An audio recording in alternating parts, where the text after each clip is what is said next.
election commissioner. We're on page 48 of your budget book.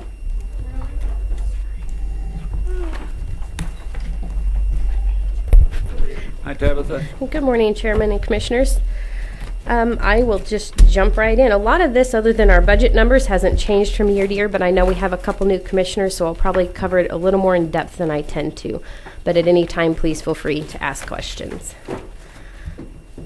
Our main office, our purpose, and our mission is to provide all eligible Sedgwick County citizens the opportunity to register and to vote and participate in an informed manner in simple, accessible, and secure elections. We have two divisions within our department, and that includes the administrative side of the office and then the election operations side.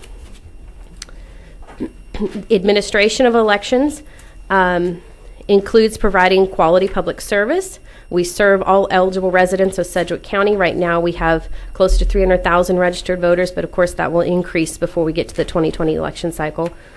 Elections obviously are the foundation on which U.S. government is built, and our services are delivered by a combination of internal and external employees. Within the administrative side, we have the voter registration department, and their job is to maintain a clean and accurate voter registration database. As required by state and federal law, all voter registrations must be processed in a timely and accurate manner. Customer service side is reception of the public, and their job is to provide effective communication to the public regarding the services provided by the election office. And because we are on the main floor of the historic courthouse, we also get a lot of court traffic for pretty much any government building in downtown Wichita. We get it for the federal building, this building, City Hall, and we redirect people on a regular basis. We also have special projects. This is something we do between elections. We continue to check our district boundaries within the voter registration database to make sure that people are assigned to the correct districts so that they get the correct candidates on their ballots. We do petition verification. We expect that will pick up as we get closer to the 2020 election cycle and we have more and more people filing by petition for office. Then we have voter education outreach and then researching new technologies to improve our processes. Our general fund, you're going to see a slight decrease, and we'll talk about that on our request from 2020 versus 2019. For personnel, you're going to see a 1% decrease. That is because we lost 2 key personnel after the 2018 election cycle, and when we filled those positions, we filled them at the bottom of the salary range instead of where those people were in the mid to upper range of their salary. You're also seeing a decrease of 28% in our contractual requests. That is because in 2019 we had some decision packages on, or a decision package on making some modifications to our warehouse and our office to make them more secure, and that was a one-time expense that we don't have in 2020. We're going to have more commodity expenses. You'll see that one went up. That's because it's a presidential election cycle. So on the election operations side, the goal of the operations is, this is the part that consists of all the logistical branch of the election administration. So it's logistical coordination of all polling locations, voting equipment, supplies, and personnel to conduct safe and accurate elections. We serve all Sedgwick County voters. Elections, well, we've already talked about that. I'm not going to go over it again.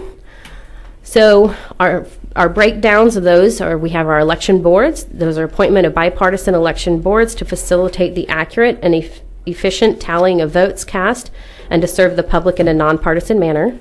Our polling places, so this is the acquisition of sufficient ADA accessible polling locations throughout Sedgwick County to accommodate expected voter turnout.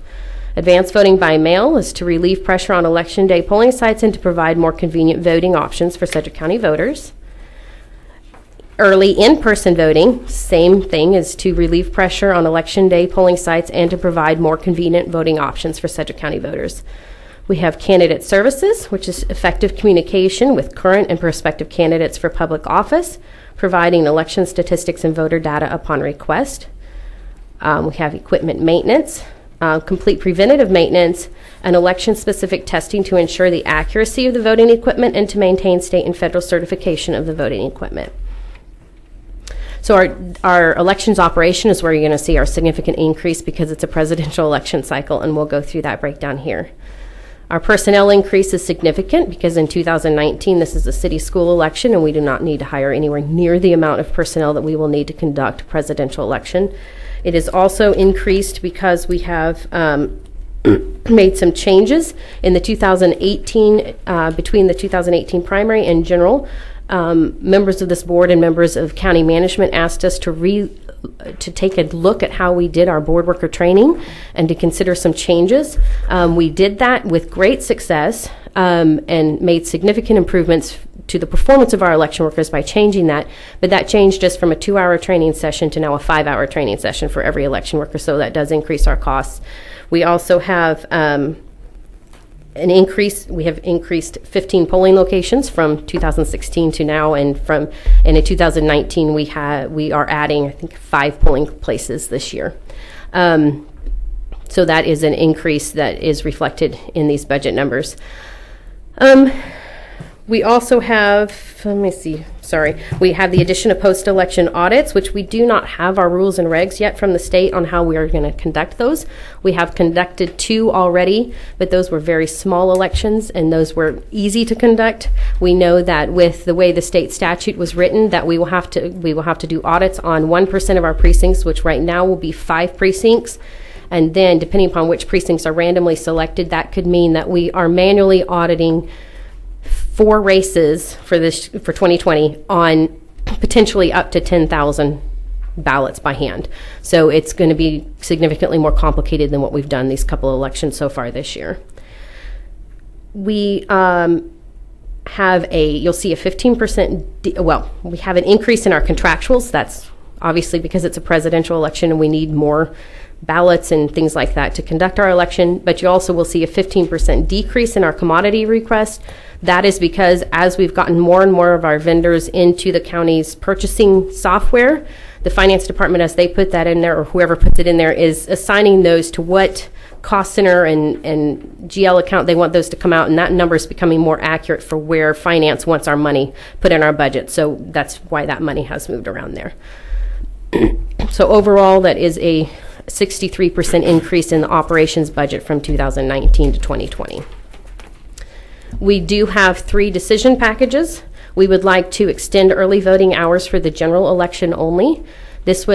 We were looking at, in 2018 we had about 23 offices on average on each ballot, and for 2020 general we will have between 42 to 47 offices on the ballot. So we know it's going to take people longer to fill out their ballot, so we wanted to give them more time to do that. We have added polling places, but we're also wanting to add more time for early voting. We felt that this was the best way to do this. We typically open early voting locations at noon. We would like to open probably more like 8 or 9 o'clock in the morning and just have those additional hours.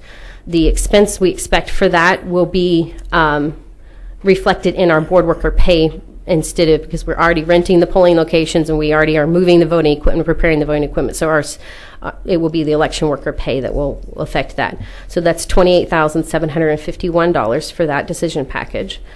Our next decision package is we would like to add an early voting center for the general election only.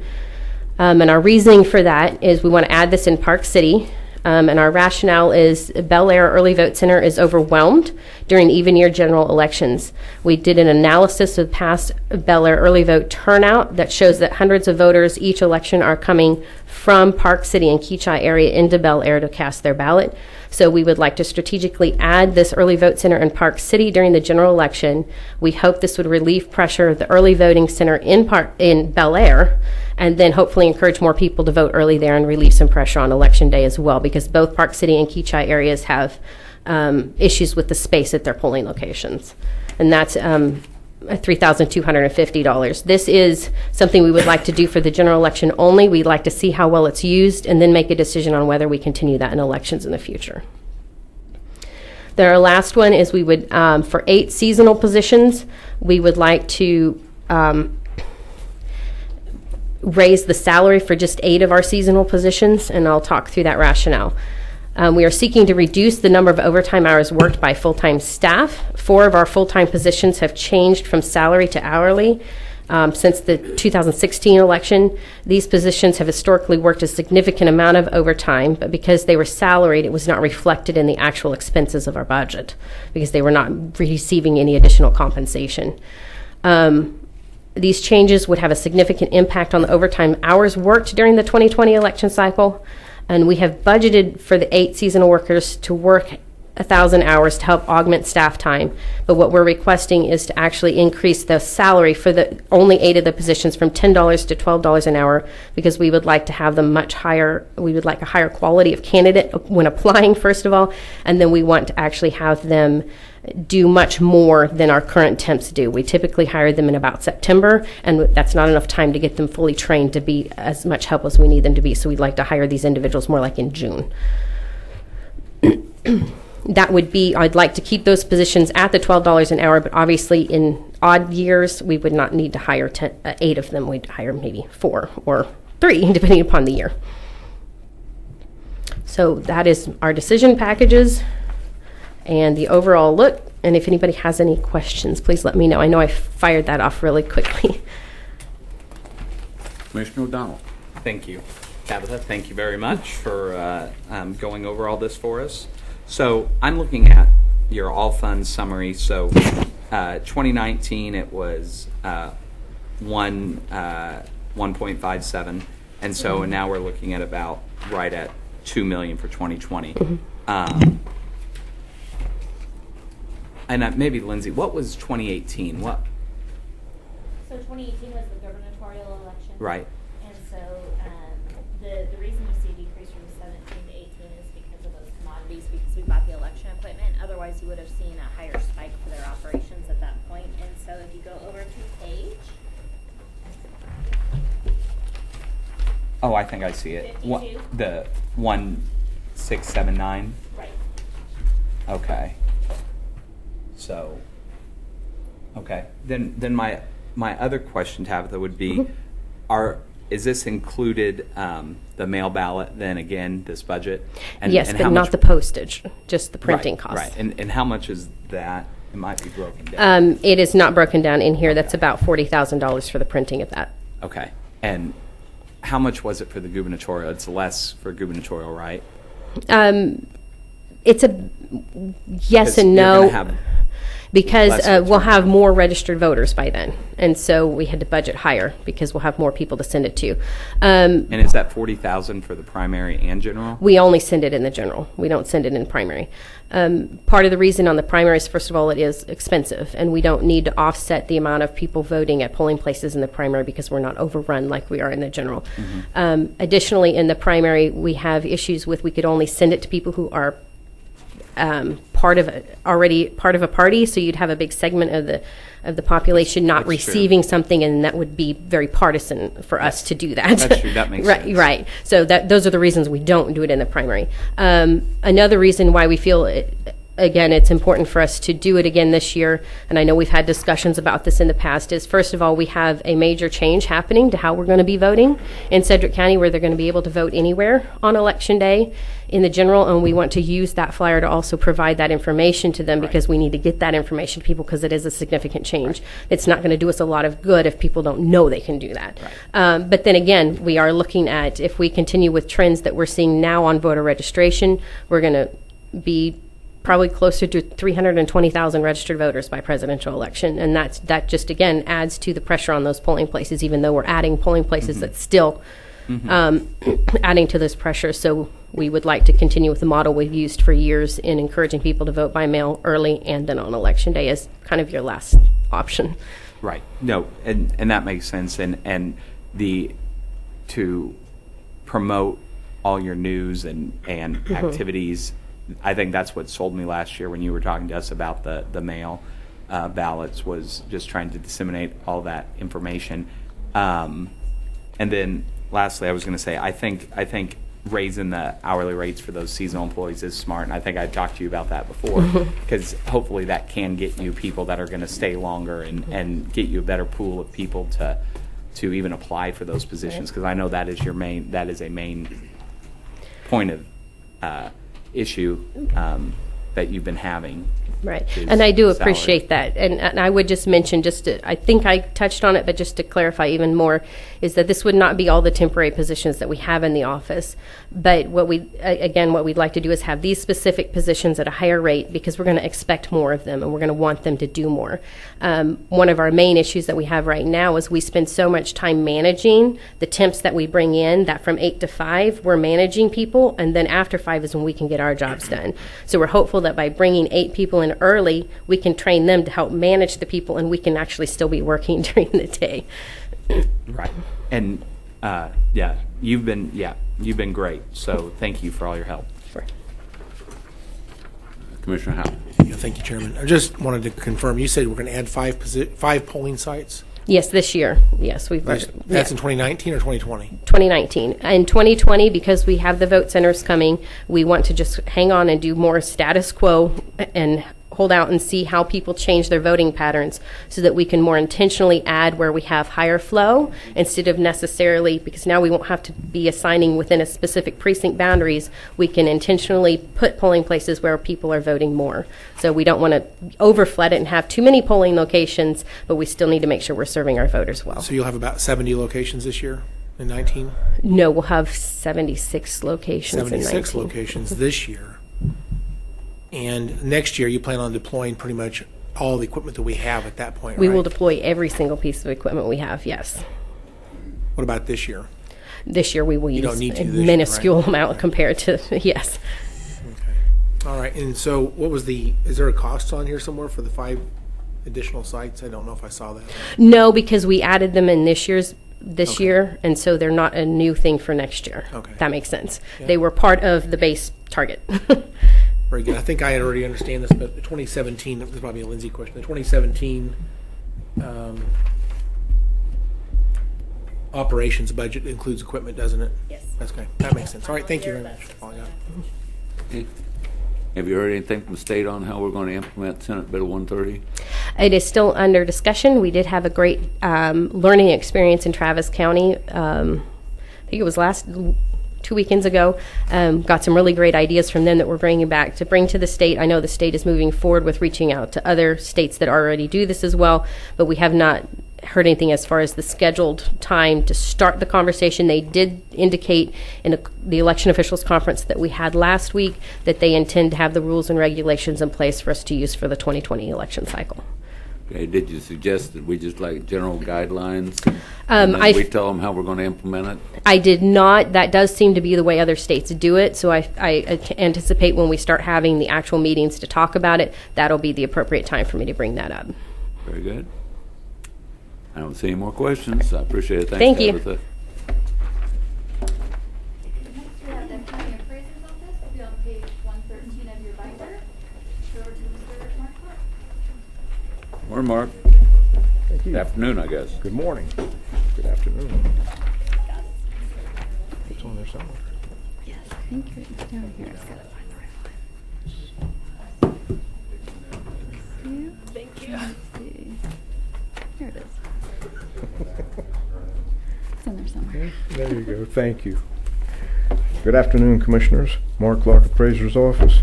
The Appraiser's Office has 2 decision packages for your consideration this afternoon. But before we do that, let's take a brief look at the Appraiser's Office and do an overview. The Appraiser's Office mission is to annually produce a fair and equitable appraisal roll used in formulating the funding for quality public services in our community. The mass appraisal assignments in Kansas for ad valorem taxation fall under the responsibility of county government. The county commissions are identified as the clients when they appoint their respective county appraiser. The intended users of the mass appraisal include the state of Kansas, Sedgwick County, and all the taxing jurisdictions located within the boundaries of Sedgwick County. The results of the mass appraisal will be used for ad valorem property taxation purposes. Tax revenues are distributed to jurisdictions to provide funding for quality public services. Currently, the Appraiser's Office is managing a $39.2 billion appraisal roll. That consists of real estate and personal property valuations, The office annually provides accurate real estate appraisals for all Sedgwick County real property, annually provides accurate personal property appraisals for all Sedgwick County personal property, and provides services and provides current information on assessment procedures, valuations, classifications, and other types of appraisal information. Hey, Mark, this is, we got $39 billion. Deal I got from KAC the other day, I thought it showed a whole lot less than that. We can look at that, but that is basically what it's coming out at on our reports.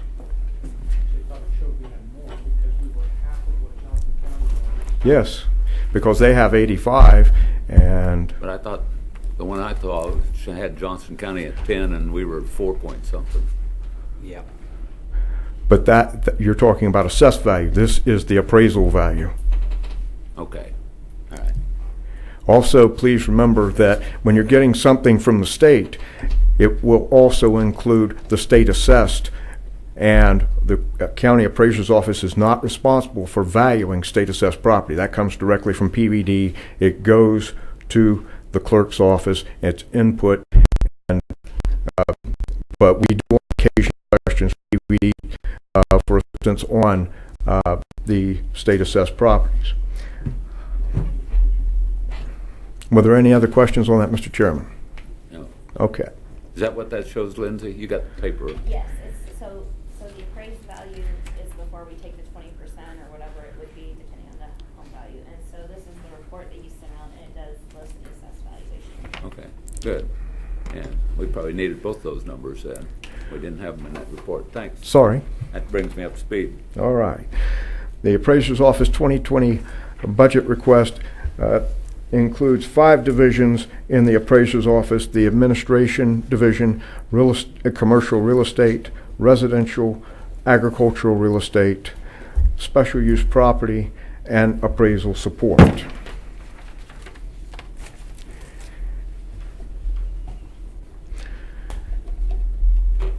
The Appraiser's Office 2020 budget is in the amount, request is in the amount of $4,749,262 for a reduction of 1.95%.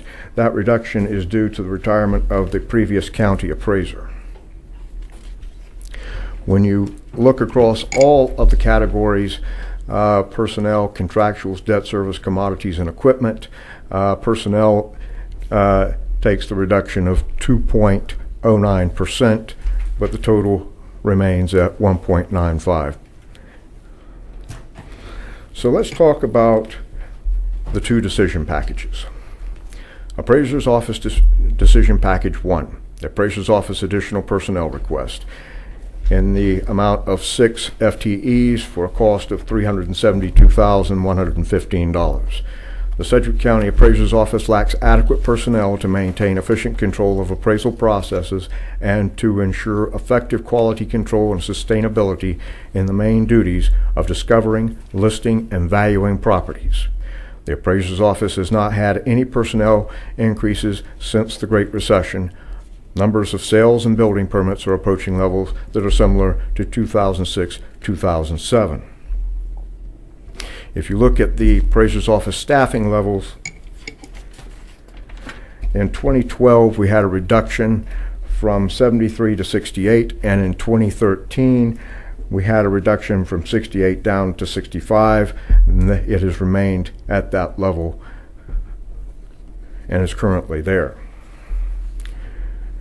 Also, along with your presentation, I did attach 2 emails. If you would look at the email that has a subject title of recommended staff. This comes from Mike Ireland. He is our IWO auditor, and the audit is being prepared now. It will be finalized very shortly. It will be presented to you, and we probably need to talk about how you wish to receive that.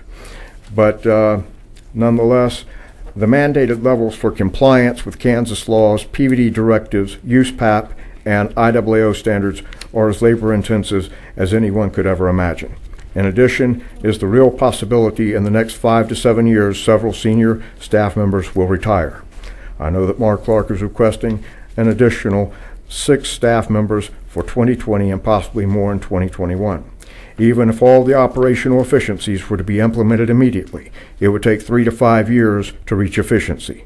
Giving consideration for the need of a succession plan to begin training replacements for retiring staff and training existing staff candidates as senior staff members, I can at this point support the requested additional 6 staff members for 2020. I see these as entry-level staff needing training and experience. In my experience, new staff members have 2 to 3 year acclimation period before they really begin having any real idea of what the property tax system is about. The Orion and Momentum system are significant learning curves, as is fitting those systems with the property tax laws. Current staff are very skilled at what they do and how well they understand their processes and how they fit with other processes. This does not happen in a year or two. Once the full audit is complete, future years can be addressed. Once again, there is no sustainability in our office. We do need some assistance. Appraiser's Office Decision Package 2. The Appraiser's Office Digital Oblique Imagery Flight, with a cost of $211,633. The rationale: this request will provide accurate data to work with, thus increasing worker productivity. It will also reduce time on site visits and provide comprehensive updated views of land use issues. With the volume of parcel count growth, new construction growth, and increased market activity, effective time management is essential to fulfilling the mission of the Appraiser's Office. Without updated oblique imagery, Appraiser's Office staff will be working with images dating back to 2017, which may be obsolete. New construction that took place after the 2017 flight will not be reflective in existing imagery. Staff will be required to spend additional time on site visits, minimizing effective use of time management. An example of that would be when we were preparing the 2019 values. Of course, you have a new building, you have an addition, you cannot see it on the 2017 imagery. People were trying to see it on Google. However, on Google, you don't have appraiser tools to measure distance, height, depth, that sort of thing. And so the appraiser had to go get his stuff together, go out, get in the car, and go to the site and take measurements, etc. Our office typically gets a flight every 6 years. That's really too much time between flights. Because in a county this size, you do have lots of activity. The urban areas are typically flown at 6 inches, and the rural areas are flown at 9 inches. The plane flies at below 5,000 feet. It has high-definition cameras on the wings and underneath the fuselage, and you have these pictures of this imagery is synced up, and a user on their desktop has a 360-degree view of the property with measuring tools. It's very slick, and also if you look at the oblique imagery usage since 2017, you can see the Appraiser's Office, we use this quite a bit at 370,267 image views. And also in the top left-hand corner, you can see the account names. There are many counties that use this across the country. Also, police use this, sheriff, fire. I mean, you can have a complete view around that building. It is simply fascinating. And if you want a dog and pony show, we'll be glad to provide one. Also, in your packet, I provided an email that I shared earlier with the manager and his staff. Basically, if you go to the last page, you see that there is a 6-inch ortho and a 9-inch ortho. 6-inch is a lot better, and that is what the urban areas are shot at.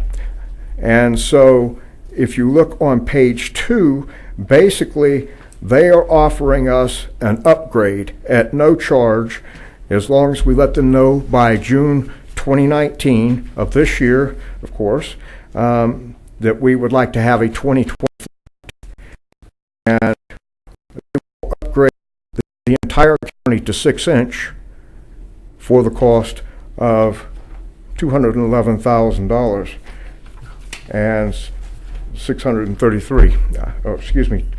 $211,633. Now that is an upgrade of $34,200 that you're not going to have to pay for. That is impressive that they would make that. And if we could get this even more often, that flight, that would be extremely beneficial. But like I said, public officials like this software. We've had City of Wichita ask about it. It seems like it would be very beneficial for many of your jurisdictions. We have in this county that I believe would make use of that.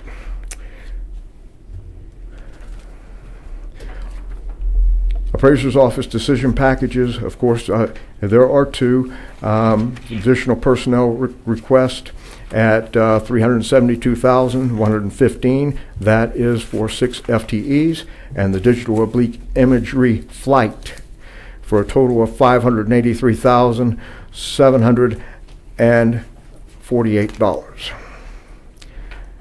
Once again, total budget request for 2020 is $4,749,262 for a change of 1.95%. In conclusion, in light of discussions on compensation and the Gallagher study at the budget retreat and Manager Stolz's email on compensation, our office believes that the commissioners are making a wise move on addressing a compensation issue, and that it's a positive move for the organization. We do realize that there are tough decisions to be made regarding the budget. However, our office is in need of assistance, and we would appreciate the Commission giving every consideration possible toward funding these 2 decision packages. Thank you. I'll stand for your questions. Thank you. Commissioner O'Donnell. Thank you. Thank you, Marc. So Eagle View is who does these pictures. Is that correct? That is correct. Do we go out for bid on that? Yes. Okay. So if we're making this decision and they're giving us this bonus, this extra 684 sectors, we can't go ahead and make the decision unless we go out for bid, right? Well, I think last year, and I'm going to look at our budget people here, I believe that we may have We need to go out for RFP, unfortunately. Okay. So we can't really take that into account until we go out for RFP, right? I would like to say that, okay, if that's what we have to do, but I think that we have in the past treated that as a single source, because PVD does recommend those. Okay. But there's other companies that do the same work? PVD? We haven't found any that have that quality. Okay. Okay. That was my first question. So my second question is, Johnson County is getting a new appraiser as well. Yes. So the 2 largest counties in the state getting new appraisers after a long period of time. I know that they have had people from PVD in the state come and talk to the commission about that search and some flexibility they have. One of the things that they're talking about that I'd be interested in looking at your budget is having some type of an ombudsman, or when we have residents call us and we say, hey, call the appraiser's office if you have a complaint, and you can protest that. It's somewhat complicated for people if they've never gone through anything like this before. Understand. And not that your staff doesn't help them, but I know what some of the commissioners in Johnson County were talking about is hiring somebody that can say, hey, we want to walk you through this process, and be an advocate for the taxpayer and not necessarily an advocate for government. Understand. Is that something you'd be open to and that we Yes. could have a discussion on? Yes. Because I just feel there is a suspicion that if you work for government, their main goal is just to collect more money, right? You're understand. Zacchaeus or something, right? I understand. And nobody likes that because you're the tax collector. But having a more user-friendly process, I think, would be valuable. Because this year, I know I wasn't the only commissioner that received emails and complaints about rising property taxes, but I think we need to look at a way that we can be more of a resource or more of a fighter for the taxpayer instead of us just saying, oh, they'll walk you through it. So I'm open to that. All right, thank you. Well, Thank you, Chairman. So I had the same first question about the RFP for the flyover. I think that's a good answer, and I think we have to do RFP on that. But I'd like to just remind, I guess we had a conversation a little earlier at a staff meeting about the idea of a hearing officer panel. So kind of getting back to the Commissioner O'Donnell's point, hearing officer panel is under KSA 79-1606. It's still allowed. Yes. And what that would do is creates a board that doesn't work for PVD. It doesn't report to PVD. They're simply a neutral board.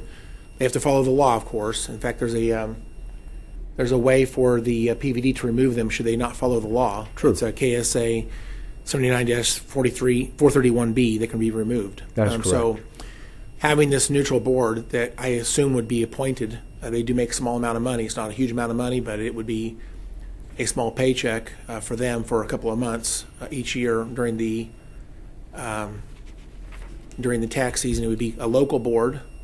And I also think the idea of having a board, generally speaking, it provides, if you will, don't be surprised by it, guys, but I think it provides a better opinion. A board is better than a king, and so I like the idea of having, the informal hearing. Informal hearing is a single person. Right. A BODA, if I understand correctly, if they come here, or even if they come here, it's still a single person. They can do a BODA hearing here, but it's a single person. It's a single Represents person, BODA. but it will be recorded and taken back for decision. Okay, but all right.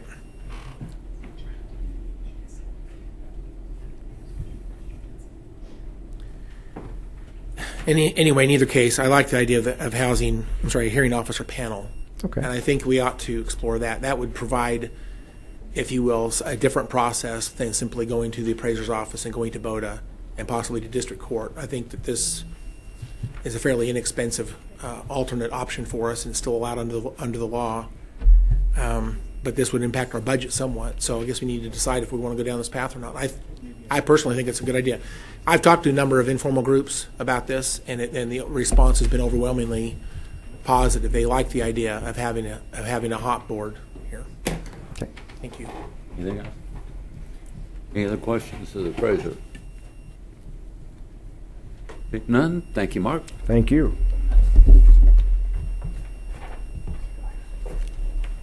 Our next presentation is in the county treasurer's office.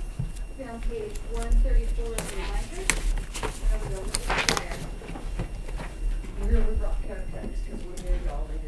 Oh my Cupcakes. gosh, give me one of those.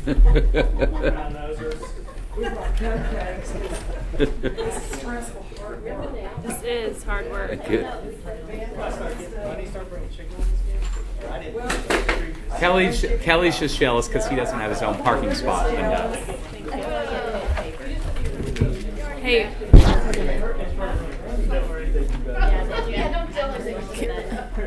Hey, Linda. Will you give us one of those up here? I'm like drooling. Rusty, Lacey wants one. Take her one. Oh my gosh. Oh, I was just like looking at those. Like, thank you. I want this one. Thank you. You're welcome. I'm gonna have red mouth all day. You guys don't want one? I'm the only one that's gonna have black in my teeth? Fine. I don't care. Red. No, I don't. I had a donut earlier. I don't eat frosting. That's about all. But you don't know for sure. Getting lighter. They have one. I don't care for one thing. No, thank you. We're looking.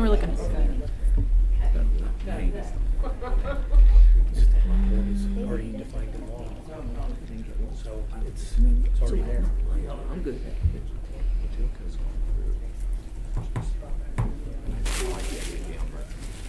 Thank you. Well, that's something that's not currently in the law, so create something that's outside the law. Or is it? Remember that is.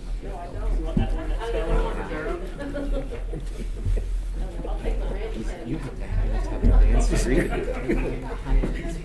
I did. Because it's so difficult. I could get help while I was doing that. You could do all this budget if you want to.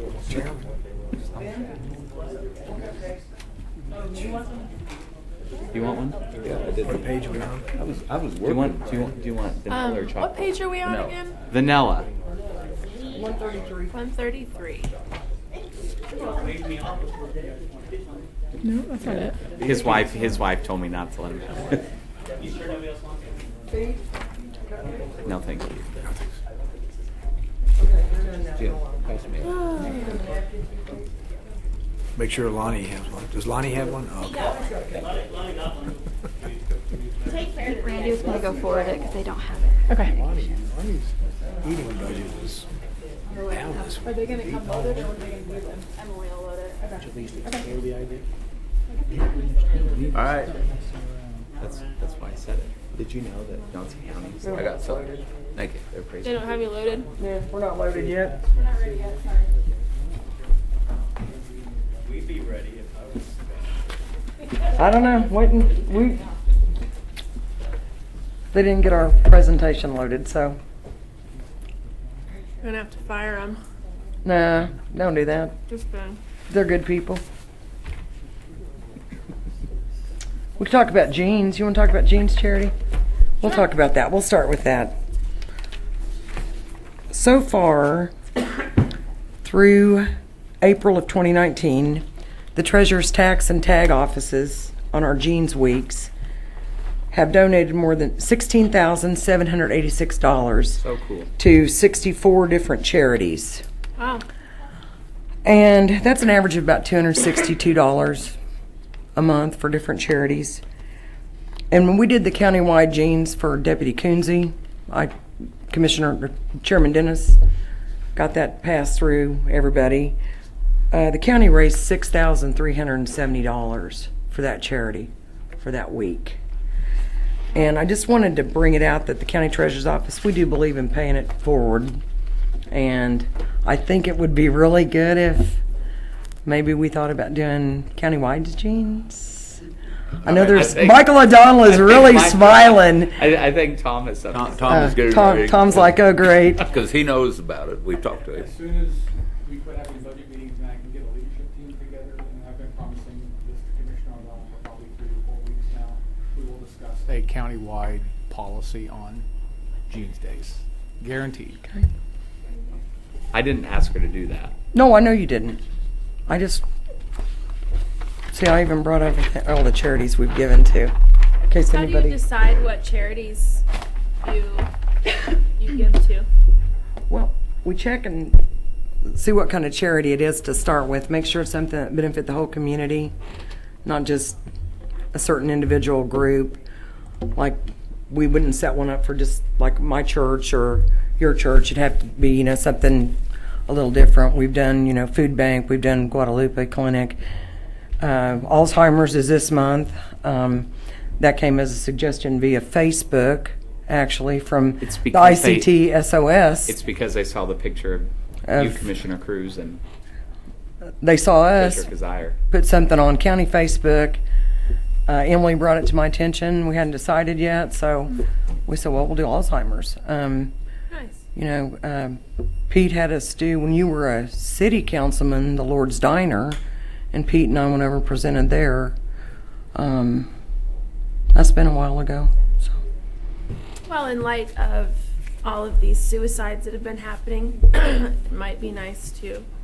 There's a walk in September, a suicide walk. Okay. I don't know. Just Yeah. I'm gonna put my little plug in. That'll work. Okay. We'll write that down, and that'll be ours for September then. Yeah, as long as you're jotting it down, Chevy's coming out with a brand new model of the Corvette C8. You gonna buy one of those?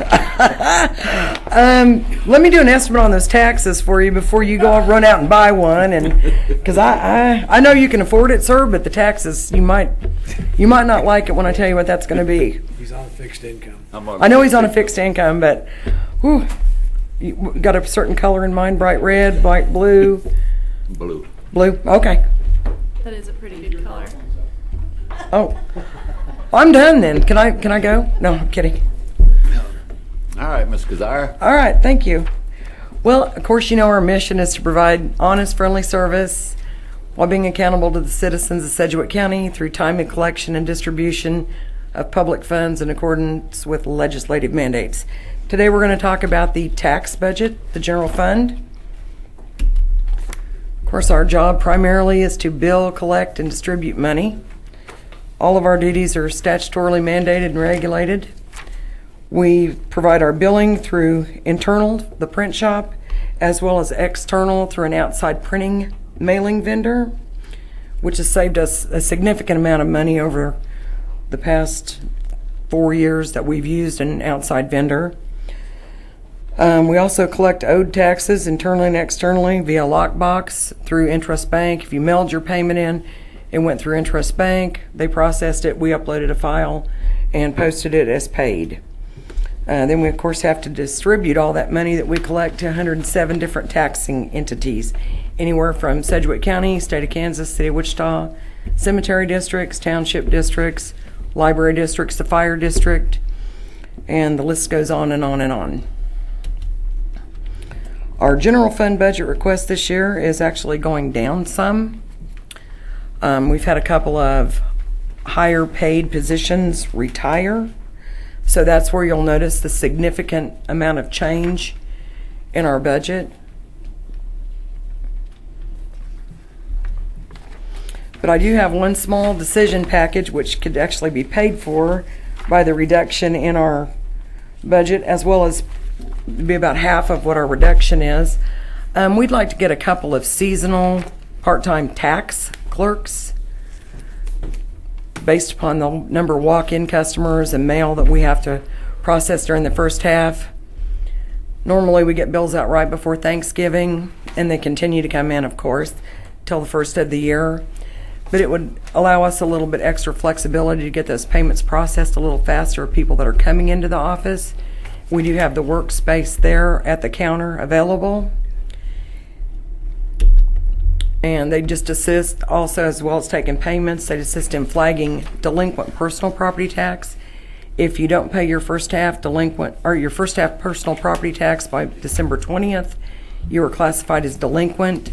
By law, I can't give you a car tag, so we have to get all those flagged, get those flagging started on December 21st. So they would be doing that, as well as running mail payments, credit card payments, work and return mail, addresses that we have turned into the county clerk's office, reprinting of bills, statements, receipts, and the request is for 2 part-time people, no benefits, $29,726. And that's all I got. Questions for the treasurer? Well, I think your donuts must have been laced with sleeping pills. Oh my, well good, you want another one? No question. All right, thank you. Thank you. Have a Thank good you. day.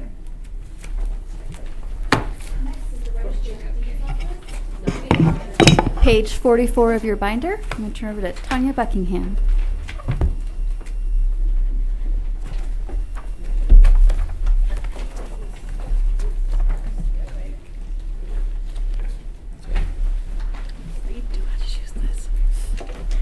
I do. Yeah. But you?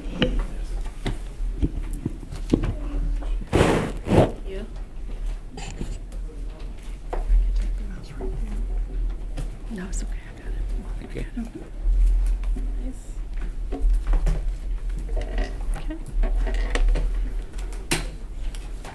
My discharge paper. Okay. Thank you, Kenley. That has your DD 214 in there, a copy of it. So, yeah. All right. Good afternoon, Commissioners. Tonya Buckingham, Register Deeds. How are you? Probably all sugared up, right? What'd you bring us? Nothing. Just a smile. Oh, an envelope. DD 214. Oh, all right. You gave Oh. us sensitive information on David Dennis. Oh, Lindsay just reminded me, Michael, you have to wait till we get through the slides. There is something that you are getting. This has got my social security number on it. Yeah, and it's sealed. It's yours. Oh, you got mine. Just for you. They don't have yours. We didn't get it. Yeah, No, they don't have a. I needed this. No, they don't have a copy of They yours. don't have a copy Yeah. of mine? This is what it looked like. It's empty. Oh, yours is empty? Yep, they all. Yeah. it's empty. See. Okay. Mine's in there. Yours is in there? Yep. Good. Grace. Okay. So many people are unaware of the history that our office holds. We have documents dated back as far as the 1800s. And one interesting fact is that Billy the Kid's mother, Catherine McCarty, briefly resided in Wichita. She was the only woman out of 124 signers to sign the petition to incorporate Wichita. All of this information and more is available on our webpage under our new History tab. With me today is one of our staff members, Joshua Payne. If you could stand. Josh played a critical role in educating our staff about some of the interesting documents filed in our office. Josh helped to establish a proclamation with the city to honor Catherine McCarty during Women's History Month. And Josh did a lot of work on that. So thank you, Josh. And you have a copy of the proclamation in front of you, which I thought would be interesting. So the Register of Deeds mission is to preserve the accuracy and integrity of the public land records for Sedgwick County so that the public and businesses who work with these records can obtain accurate and timely information. Our office is responsible for recording all legal documents affecting real estate. We record an average of 300 to 400 documents per day, with about 68% of those documents that are now e-filed. The Registered Deeds budget request is $1,139,780. As you can see, there is an upward trend in electronically filed documents, which is shown in red. Again, 68% of our documents are now e-filed. Since 2002, and this comes to the good part, Michael, Commissioner O'Donnell. Okay, since 2002, we have transferred a little over $5.5 million from our technology fund to the county fund designated for tech services. This year, we will be transferring $200,000, which will come before you this Wednesday for approval on the consent agenda. This image shows the current condition of some of our books needing repair. During the next couple of years, we plan to restore 72 real estate books. So this is the type of project that we utilize our technology funds for. The next slide is an example of one book that we did get restored by one of the vendors, just to see what it would look like. So after becoming aware of real estate fraud happening in other states, I wanted to be proactive by implementing a service called Property Activity Alert.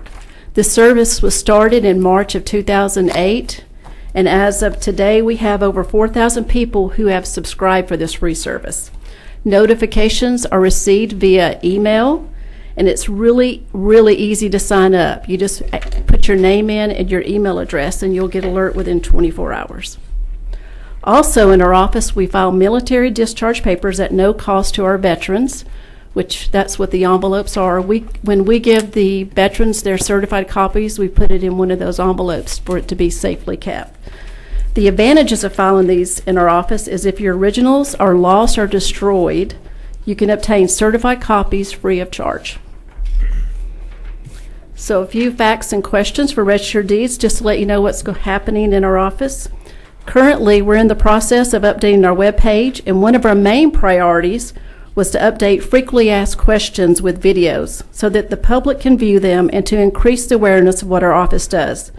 To increase employee engagement, we encourage staff to participate in these videos. And currently we have 3 videos that are out there if you want to go and check it out. We're also working on training videos for our staff to enhance their knowledge to better assist the public. In addition, we're doing a baseline training program for our employees to engage their knowledge and understanding of documents that we handle and process. Also, an important fact is in 2014, which was the last year that we processed passports, we had collected close to $30,000 that year. So we plan to offer this service again by appointments only. And not only will this be a great service for the public, but it will also be a good revenue source for the county. And now I stand for any questions. Do we have any questions?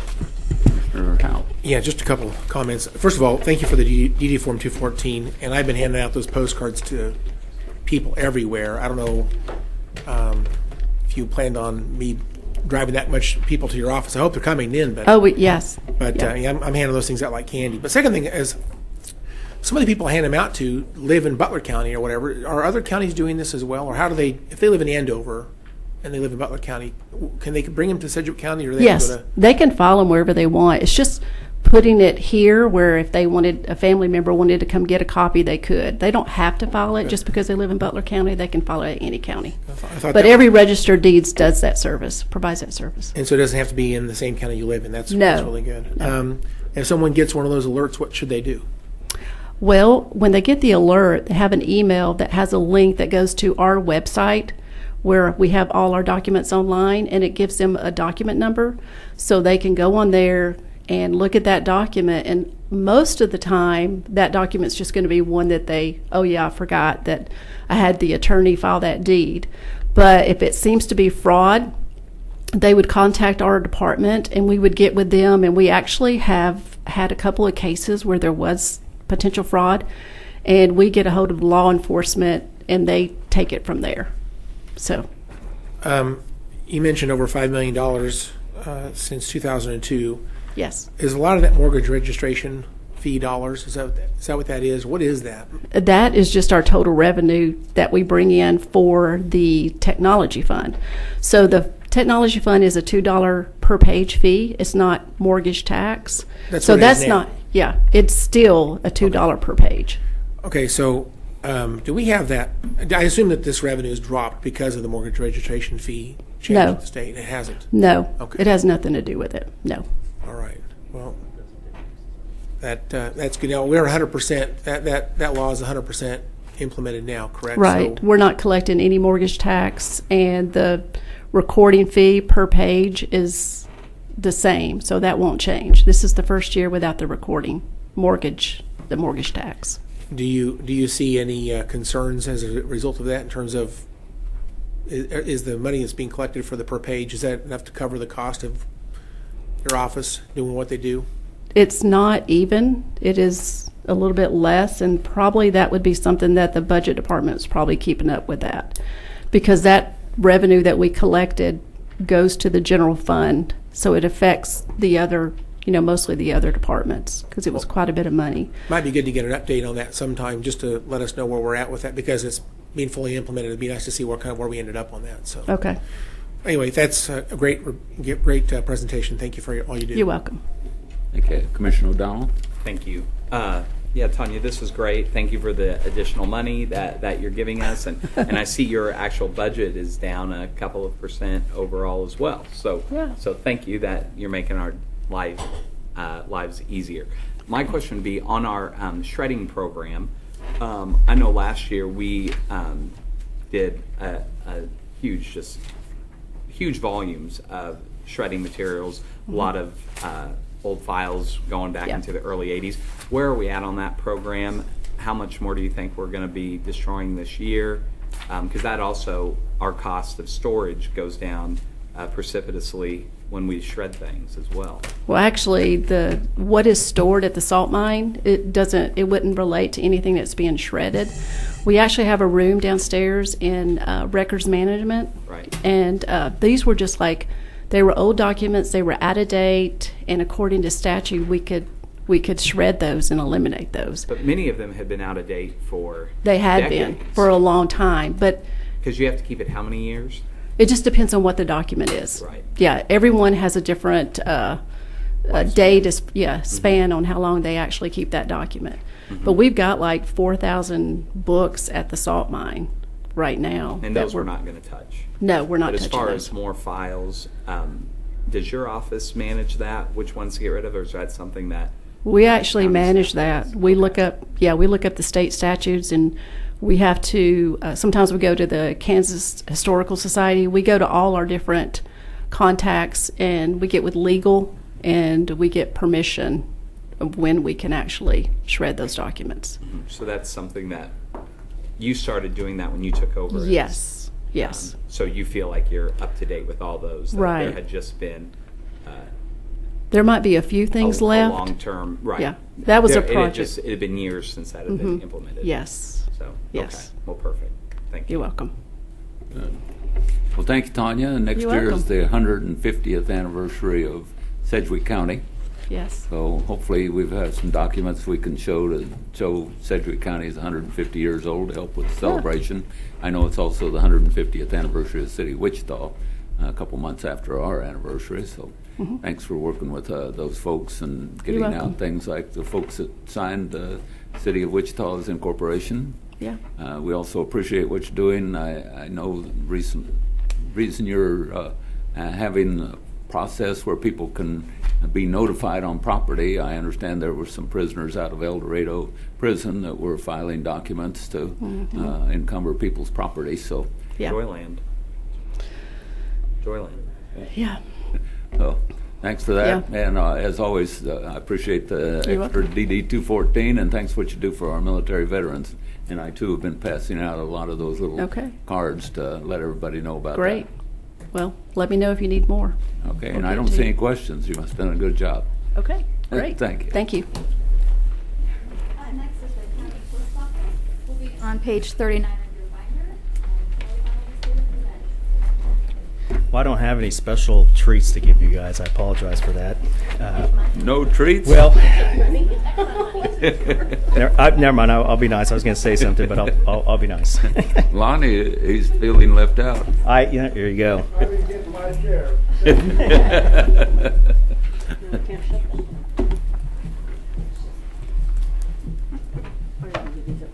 Okay.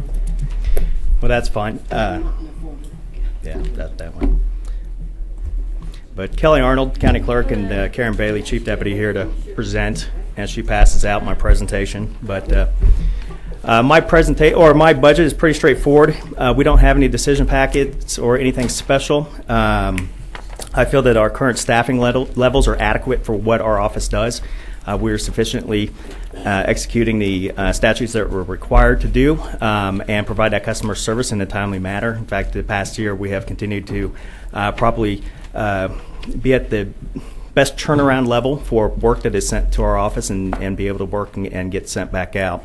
Nor do I see anything on the horizon for legislation or anything that would change what our office or how our office functions that would require any additional funding with that. So we have a mission statement. The County Clerk's Office strives to promote public confidence by consistently serving each customer with courtesy and respect and professionalism.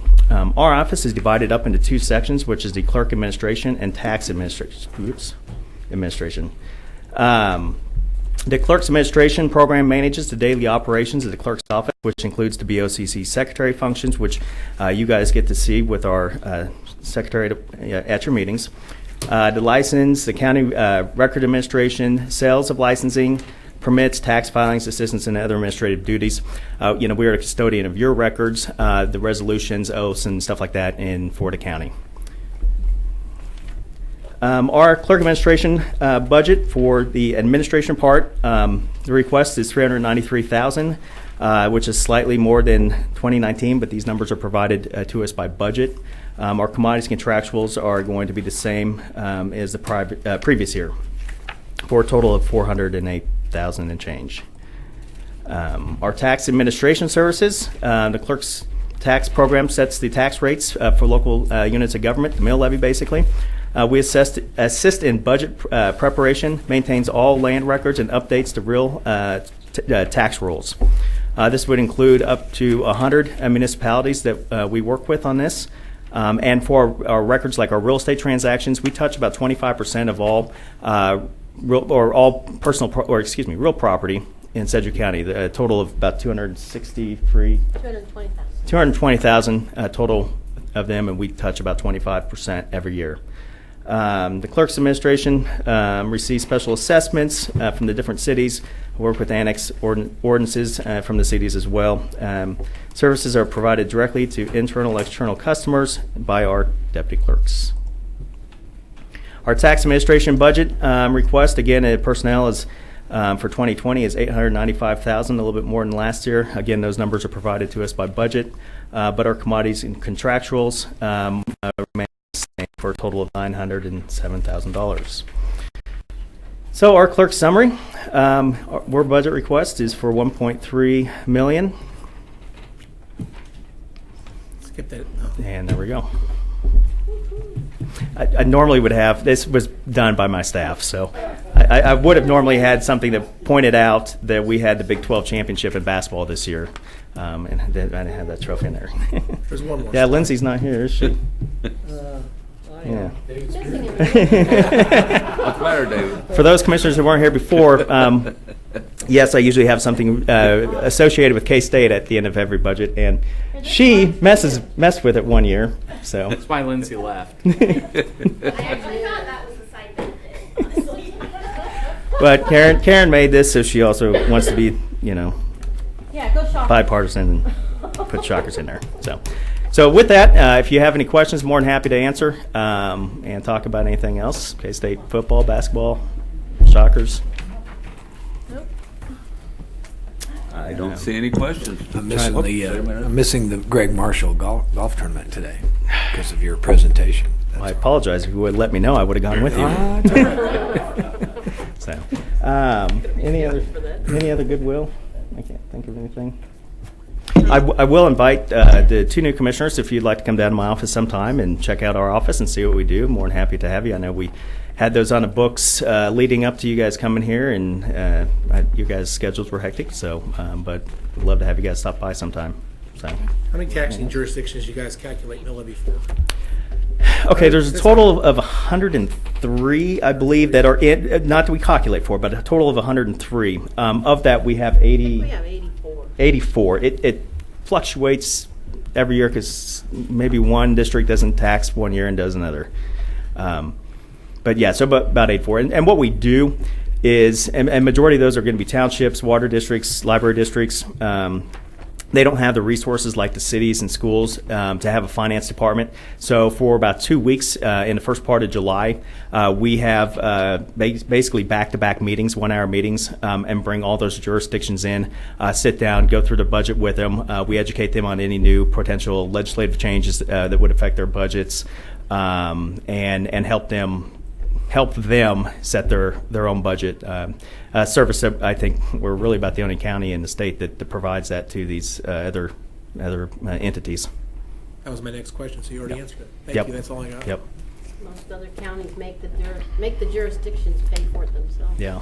I mean, it really does save considerable financial resources on the townships, and we're happy to help provide that and really make sure that it's done consistently. We like to see each township consistently provide it in the same format, and makes our job easier at the end of the day by us kind of helping them along. So, Any other questions?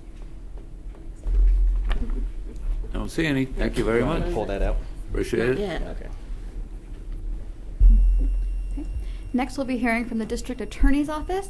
We'll be on page 334 of your budget book. And I'll turn over to Mr. Bennett.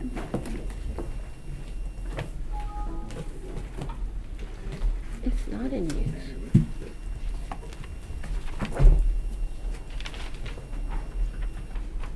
What page was that? 334.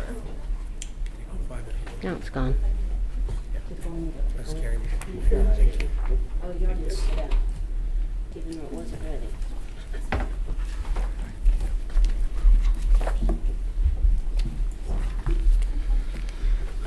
Afternoon, Mark. Good afternoon. We have a chance to get situated.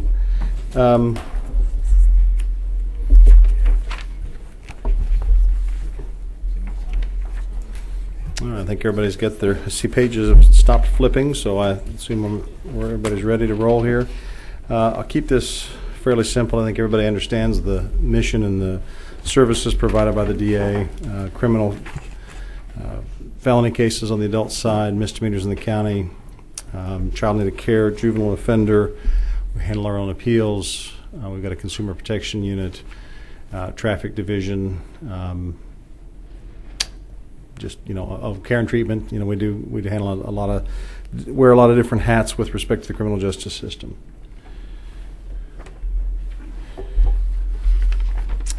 The breakdown there is in front of you, just to the different divisions within the office. In terms of our budget, it's actually, we're going down just a hair. I would say that's primarily the result of, you'll see it in the next one there, the contractuals being considerably lower. I think that's the reason for the lower general fund request. I think we're reduced by 1.46 less than we did last year. What that's based upon, I think, primarily is we did not spend any money. We asked for money for an update for the office. I think all the commissioners have now done a tour of our office and know that our space is fairly cramped, and there's been some needs for some updating, including carpeting.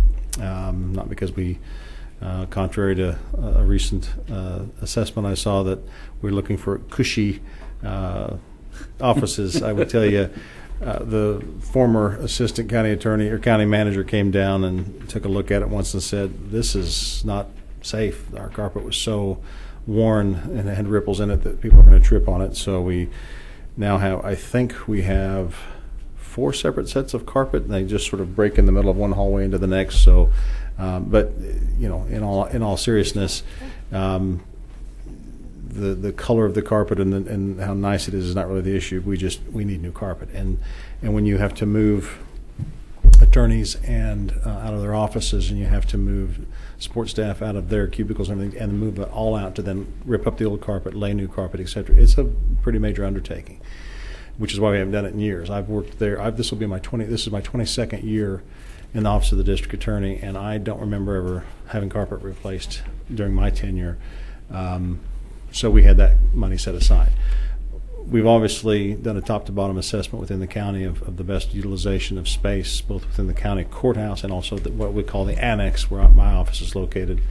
And there's been an assessment that some change needs to undertaken, and so we chose not to spend that money on the carpet. Why recarpet a building that may be used in an entirely different way? Or there was even one discussion last year of raising the annex entirely to build a new building. So we were not going to throw good money after bad. So it's a long-winded explanation to explain why my budget is actually a little bit less than last year, but that's the reason for it. So there's not a lot to tell you in terms of my budget. I know you've asked us to, because of other concerns within the county, to keep our budgets fairly static, but I wanted to explain why that's the case. That being said, so I can talk about budget, I can talk about other things, but I always feel like when I've got a few minutes of your time, and I know there's also a component of this presentation that then gets relayed to the public, or at least accessible to the public.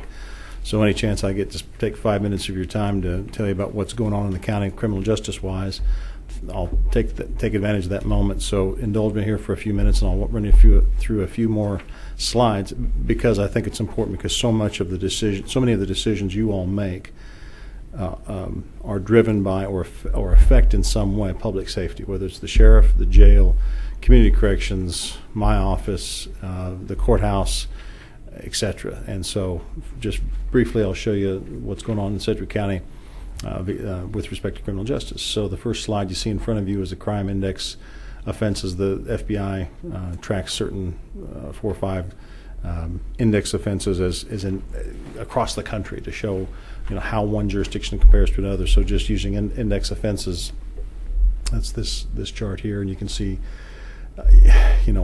like any chart, if you get really narrowed down, you can see larger movements within the chart. If you back out, it looks a little more straight, but trying to give you more of a granular look here. We're on the uptick. The last year they had the numbers. What happened in 2014 that you think we saw such a reduction? It's hard to say. That same year we had a big reduction, you'll see later on, in homicides. And so you can it's tough to see in the moment, even a year or two later, what was going wrong or right there, I suppose the way to put it. There's any number of things can drive that. Some of it can be a change in the law sometimes. Some of it can be a change in resources within law enforcement. There's more of an emphasis on certain types of crime. It can also be things within the community, social, job. What am I trying to say? Employment rates are higher or lower in a given time. This particular dip, I don't attribute to anything in particular. Just a good year.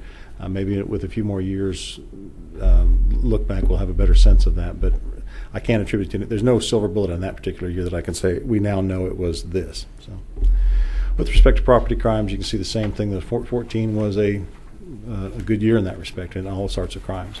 And we are ticking back upwards now. Again, it looks like a fairly straight line going upwards, which looks bad, but at the same time, you are talking about, about a 1,300 case increase from 16 to 17.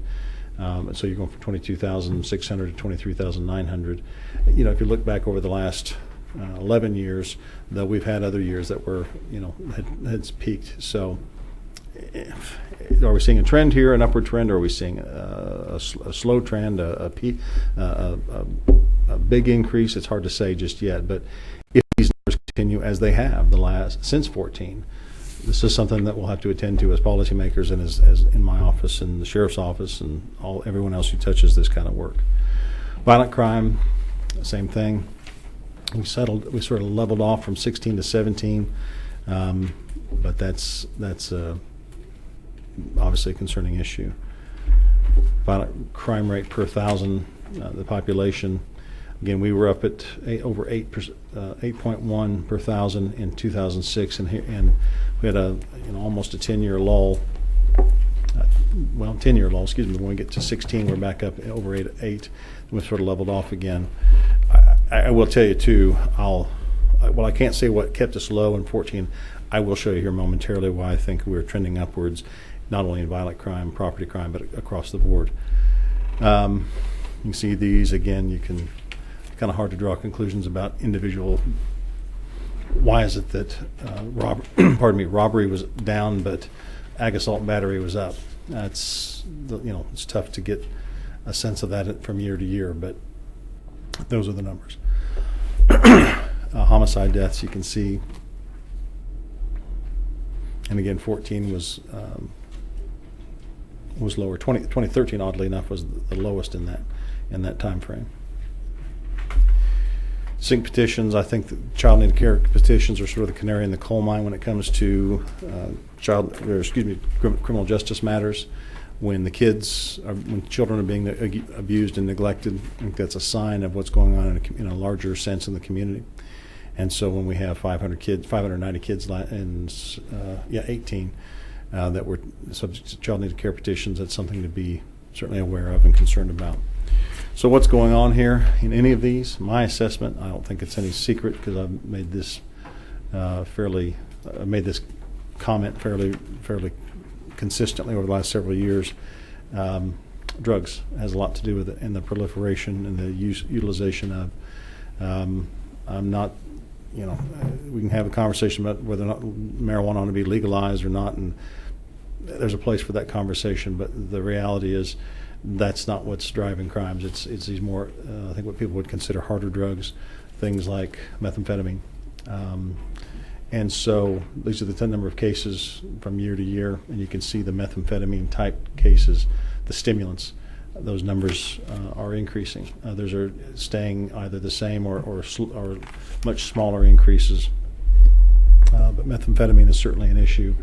And to illustrate that point here on this last slide, of all the cases we filed last year, the cases filed with at least one drug charge, that's about a quarter of our cases, that drugs had something to do with the crime. Either that was the primary offense or the person was charged with burglary and theft and possession of something.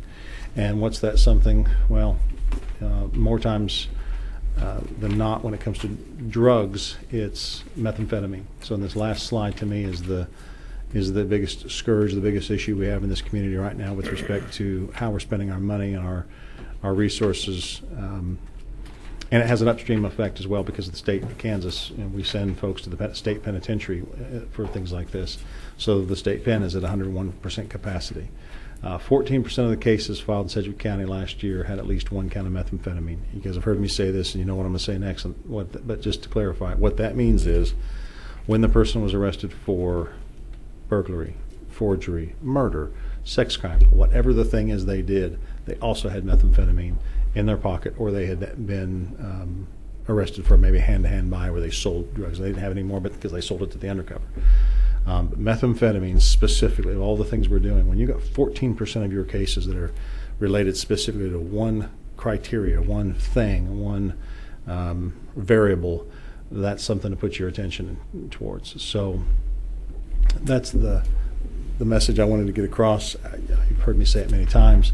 Mental health also is an issue that needs to be addressed. It's less easily tracked by charges. It's more something we know on the back end from the penitentiary, from the Department of Corrections, to jail. They track who they give resources to within the prison population or the jail population, because the sheriff's obligated to provide mental health treatment to those folks. The DOC is, so they can tell us how many. It's harder for a cop in the street to know for sure who he's dealing with does or does not have mental health issues, but I can tell you from the back end of things, when 30% of our cases, or excuse me, the individuals in custody have mental health issues, that's the other component to this. So it has nothing to do with my budget this year, but I just think that it's incumbent upon me to give you information so you can make better informed decisions over the next several years, because these are not issues that will be attended to or dealt with in one budget cycle, but it's something to be thinking about long term and what we can do to position ourselves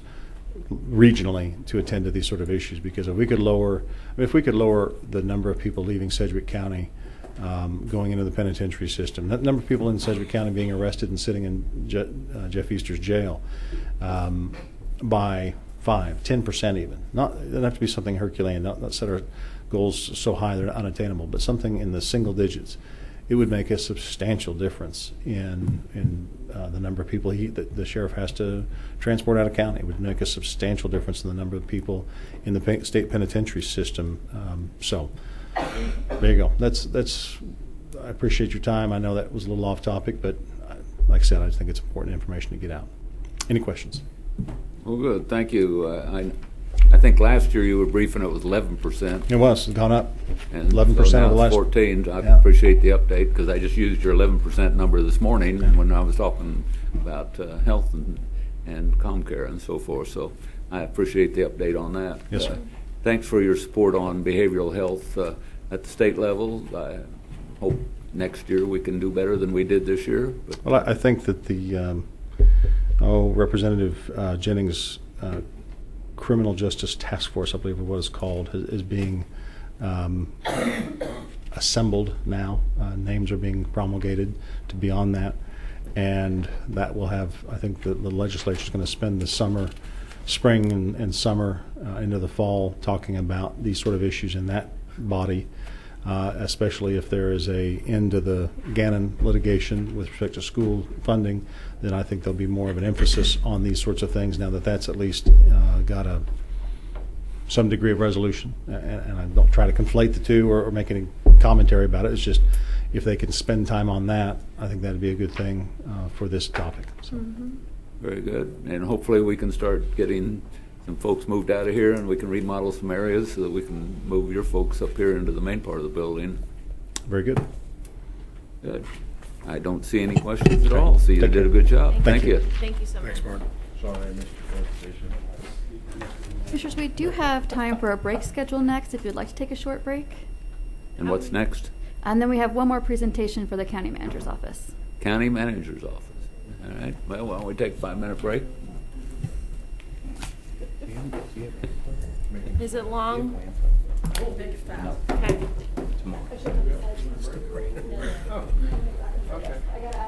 That's okay. All right, Lorian, what you got? Actually, I'm not. I get the email. So you are going? I am going. What you are going? What time? 6:45. See? Well, what do you I knew they sent out emails. I tried. Got one. I'm good. I'm glad you checked. There too. Wouldn't have gone.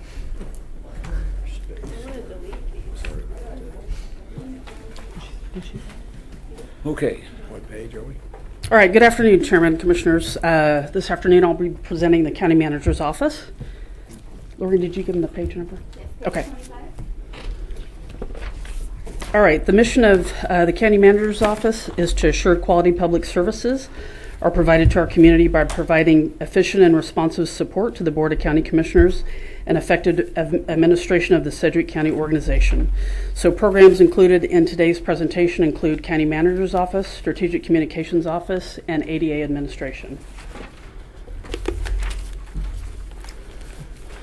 Services included in the County Manager's Office include oversight of County Commission policy decisions, comprehensive review and development of policy, management of county projects requested, and of course preparation of the County Commission meetings. This is done by the 8.25 FTEs in this office, and we do have an outside agency that provides legislative support. This is done through property tax funds, which includes policy development and implementation, again, oversight of major decisions of the county government, research of issues and opportunities of the county, oversight of performance audit function, and preparation of Board of County Commission weekly agendas. For 2020, our requested budget is a 1.5% change, or a request of $1.2 million. And you'll see the breakdown here in personnel, contractuals, and commodities. Again, a total of $1,226,246. The Strategic Communications Office, led by Strategic Communications Director Van Williams, serves as a valuable and vital link between county programs and citizens of the community. Strategic Communications provides information about current activities and issues of county government and works on major projects and community initiatives. Strategic Communications is responsible for relaying public information to citizens and to the media, who also provides information to the public, and is also another storyteller for us through publications, internet content, video, and again, media requests for interviews. Strategic Communications also is a vital link to our employees to keep them informed of internal issues and opportunities through this office. Internal staff support this function through our 6 FTEs, and public and employees are our customers. Property tax funds support this program, and internal communications and employee engagement is done through several different avenues. We do this through our e-line function, weekly employee bulletins. We do this through major social media campaigns and community events. We do several press releases throughout the year, weekly open meeting notices, media interactions, County Commission newsletter that are developed and distributed to your constituents. Of course, regular and special County Commission meetings are captured. We assist with speeches, letters, and emails drafted. And then, of course, there's the visual component of graphic art, photography, and videography through videos, graphic projects, and events that are photographed. For Strategic Communications, the 2020 budget request is $693,313. And we do have, I skipped ahead. For 2020, again, the breakdown here is personnel, contractuals, and commodities. Again, the request for 2020, $693,313. Here's where I skipped ahead to. For 2020, we do have 2 decision packages in Strategic Communications.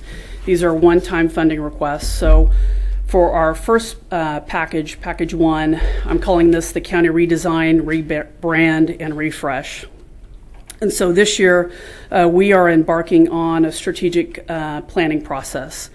And the manager, I think in a staff meeting, alluded to for Strategic Communications to do a strategic communications plan. And so part of this is for us to look at doing a redesign of our website. And so this decision package is to look at basically going out and using a communications firm to help us to redesign one of our biggest communications tool that we have in the organization, and that is our website. And so as we embark on this strategic communications plan, we know that there are several pieces that we want to refresh in the organization. And so one of those being the website. The other that we've heard much about is our brand, our branding. And not so much the logo, I think, that we want to rebrand, but it's more what we've heard about is our tagline. And so we know that as we undergo the strategic communication plan process, we know that one, we need to look at our website, and two, we need to look at our branding. And so we want to look at what our tagline will look at. And so this request for $100,000 will look at both of these options together with a communications firm to look at what that user experience is when they go to look at our website, how we make that a little bit more user-friendly, a little bit faster for the other end user who's coming to our website to get more information, faster information, and better communications. So the other piece that I want to talk about on the strategic communications plan, and as we undergo that process, it will take I like to call it more of a mini kind of strategic communications piece. We're gonna interview our internal stakeholders. We're gonna interview our external stakeholders, and we'll of course interview commissioners to help us understand from a communications perspective, what are we doing right? What can we do to improve? And what are some things that maybe we can stop doing and maybe refocus from a communications perspective? So to speak to the website a little bit, that was done in-house in 2013, and it took us about a year to do that. With this decision package, we want to take this outside to an outside vendor because we think it can be done a little bit faster with an outside vendor and not take a year if we do it like we did last time in-house. So I want to pause there and ask if you have any questions that I can answer on this particular decision package. Do you have a person in mind that you want to have do this, or is this like a request for bids kind of deal? We'll go out for a request for bid on this. How much? $100,000. Wow. How much of that $100,000 is web design, and how much is to come up with something that other than working for you? Well, when communications went out and looked at this, they just reached out to someone local. What they understood was it was about between $60,000 and $100,000 to do this. Okay.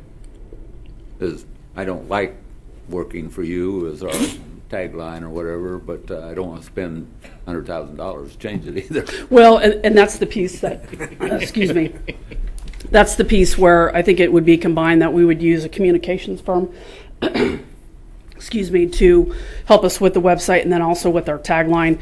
But I think the majority of this $100,000 would be used for the website piece. Good. All right, Commissioner O'Donnell. Thank you. Yeah, that was my question too. But I would like to see us maybe be a little bit more creative. Like maybe, I know when I was on the city council, we went out to the public schools and we said, "Hey, help us come up with." Remember this, Pete? A new logo for Century 2, and we're going to give a scholarship of like $5,000 or $10,000. I forget what it was, but I'd like to see us do something like that with this money, and instead of maybe hiring a fancy firm, maybe going out to the public schools or something. You know what? When I think about this, what I would like to do is use this communications firm to help us, but I would also like to take this internally and externally out to the community and maybe come up with 5 to 7 different taglines and help us use this as an opportunity to do some community engagement, maybe help us vote on, maybe what the best tagline for a vote to what they think might be the best one as kind of a community engagement piece. Yeah, absolutely. Thank you. Commissioner Cruz.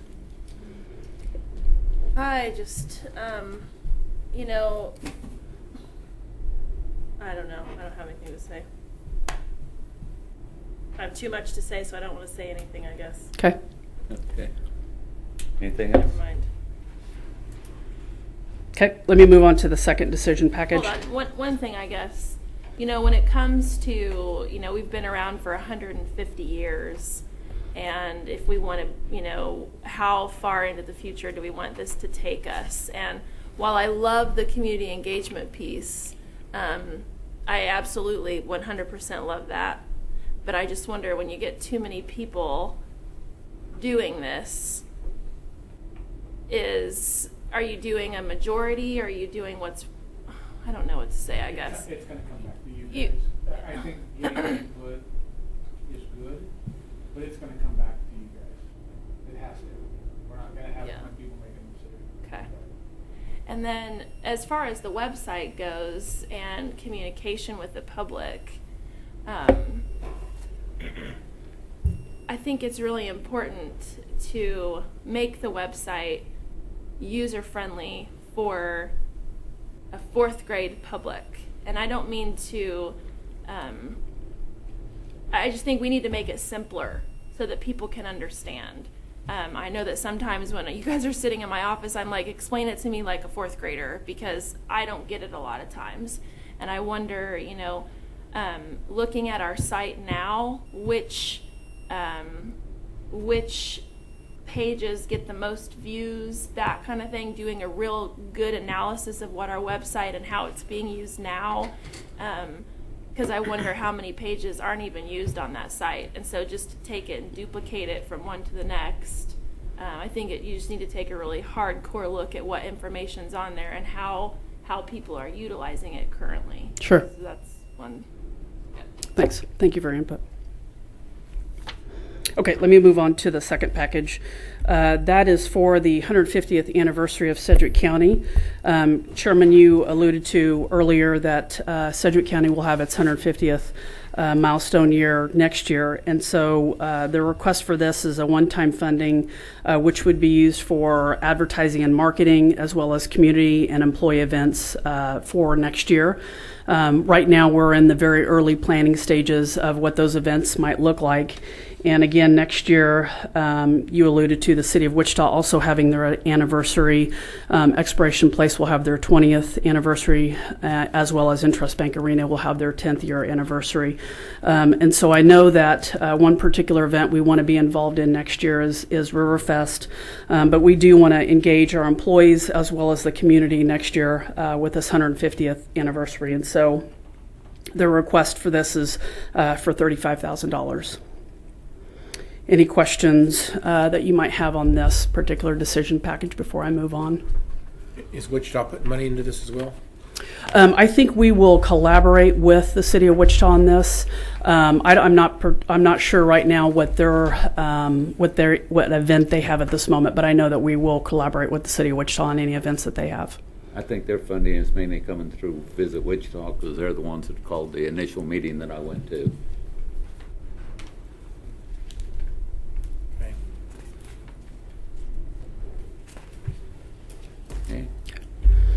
Okay, so again, for strategic communications, two decision package, one-time funding for $135,000.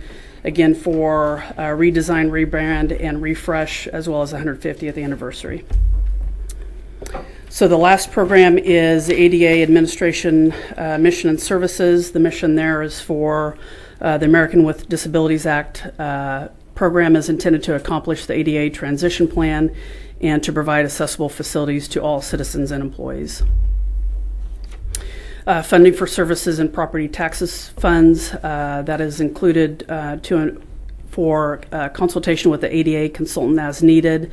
That's to assist project services with the transition projects and HR with ADA compliance, implementation, and answering questions, as well as the Access Advisory Board interpreter to provide sign language interpreter services for the Access Advisory Board on a monthly basis, and then for non-CIP citizen ADA accommodations,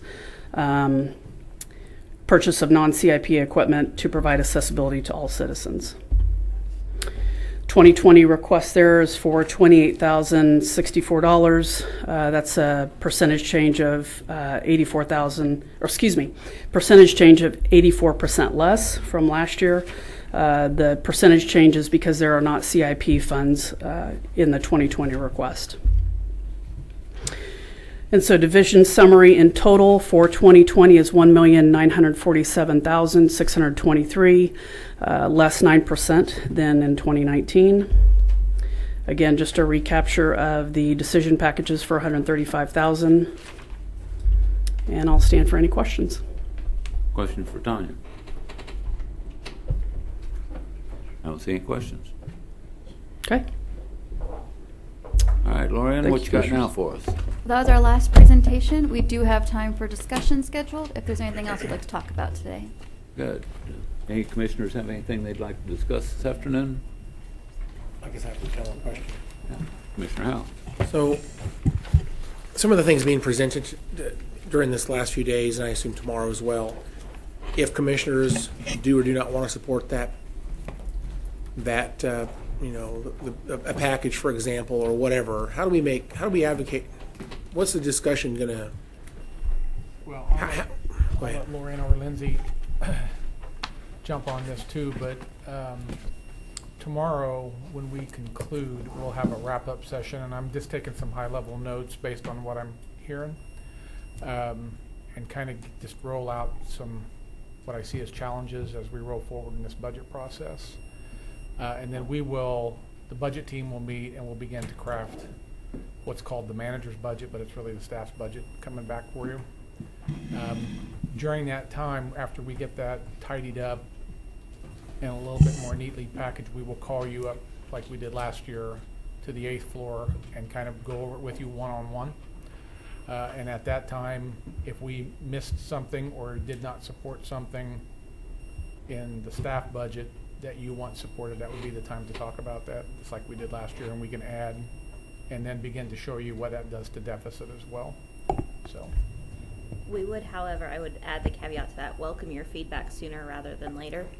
And so maybe after we get through tomorrow, if you want to let us know if maybe walking the halls would be a good thing to do just while it's all fresh in your minds. And we can start gathering notes, seeing where the consensus is. And I think that's how we've done it sometimes in the past. It seems to work pretty well.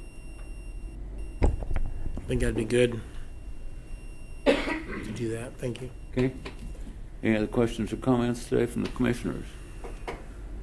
Anything from our staff? No. You'll sit through this all day? The only takeaway I've got today that we'll put into tangible action is we'll get a staff meeting set for the community collaborators to come in front of you.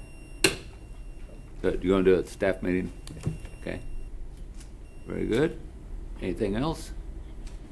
What's the preview of tomorrow's coming attractions? Well, tomorrow is our last day of hearings. We're starting at 9 a.m. We'll have the Technology Review Board, Administrative Services, and CIP. Very good. All right. Well, several of us are going to be out at doing a fundraising thing from 7:30 to 8:15. But The right time to come out is 6:45 to 7:30. Serving pancakes. we are serving pancakes. Starting from 6:45 to 7:30. I think you'll be there with Commissioner Howell. The other three of us are going to be there from 7:30 to 8:15. And I'll bring in a bunch of pancakes for everybody tomorrow instead of donuts. Don't make that promise. Yeah, don't. We're going to hold you to it. Don't do that. You don't understand. I'll load them up on a two-wheeler and bring them in. You could bring pancakes, but you have to bring all the other things too. No, just pancakes. Butter, Syrup. powdered sugar. As Pete's life coach, I will say he's not doing that. Do not expect it.